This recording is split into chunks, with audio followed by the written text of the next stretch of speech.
Okay, shut up a second, okay? Because we need to do the right thing here and give the fucking mad lads over at Supergiant Games a quick round of applause. Was that it? Was that the round? Because that was very quick, actually. That might have been too quick, actually. For real, though, Supergiant Games are one of the best indie developers out there, and they might even be my personal favorite. They hit the scene in 2009 and have released nothing but absolute bangers since, like Bastion, Transistor,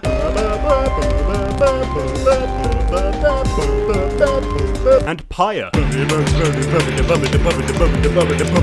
Why are all these soundtracks so sexy?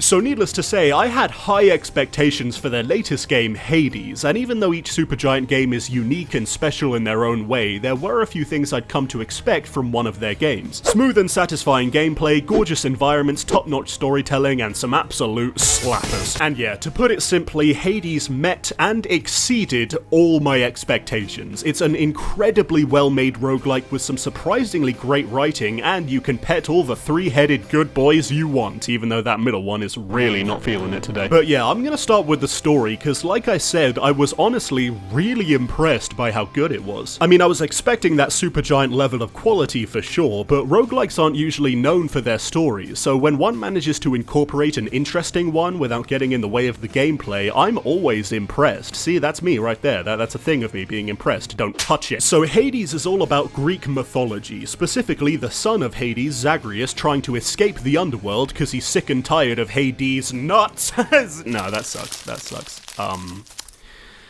sucks. Hades, you're so fine, you blow my mind. This is hard. The premise is really simple. Underworld sucks, let's vamos. But using this basic foundation, the game gets to show off its genuinely fantastic character work. Seriously, the amount of memorable and interesting characters in this game is really impressive. You got Achilles, your kind mentor, Deucer, your Gorgon fangirl, Skelly. No, I'm not gonna do it.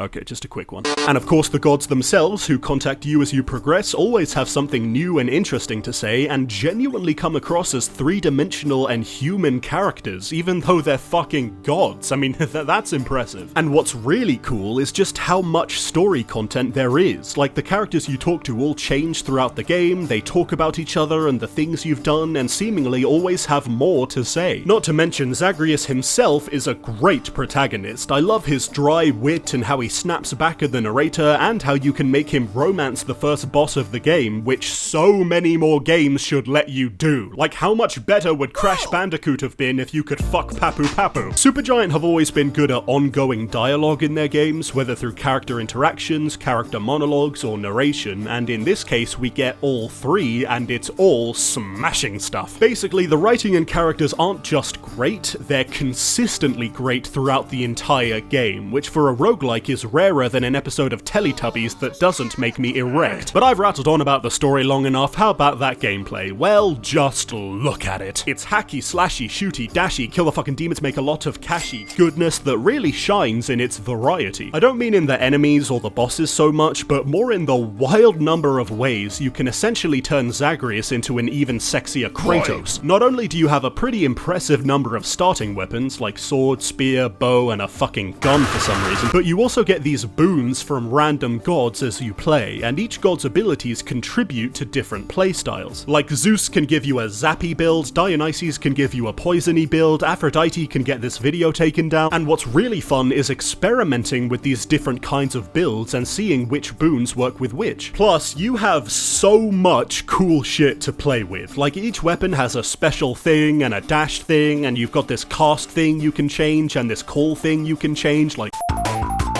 I've always thought that one of the most important things to have in a roguelike is variety, and this game has a bucket load of it, in the gameplay, in the writing, and every other place that counts. I mean, yeah, like I said, the enemies and bosses are actually surprisingly limited in comparison. In fact, you only ever get slight variations on the same boss each time, like now they just got a mustache or something. But still, Hades is just a fucking awesome game, and yeah, I could nitpick about the bosses, or some of the annoying enemies, or how Zagreus Zagreus has that weird kind of voice acting where I can't tell if it's an American guy trying to be English or an English guy trying to be American. Seriously, what's up with that? But basically, Hades is an absolute jam. It's yet another slam dunk from Supergiant, and a game I actually followed during early access and had 10 hours on before it even came out. Its characters are memorable and wonderfully written, its gameplay is satisfying and incredibly varied, the environments are nice, the soundtrack is good, Zagreus is sexy. It's just a big fat win in every single way. It's a brilliantly made game that should deliver no matter what you're looking for in a video game. Unless you're looking for like a horror game or something, because it's not a horror game, so it won't deliver if you're looking for that. Or like if you want a puzzle game, it won't deliver there because it's not a puzzle game. Or like a racer or a flight simulator or a dating simulator. Well, it's kind of a dating simulator actually.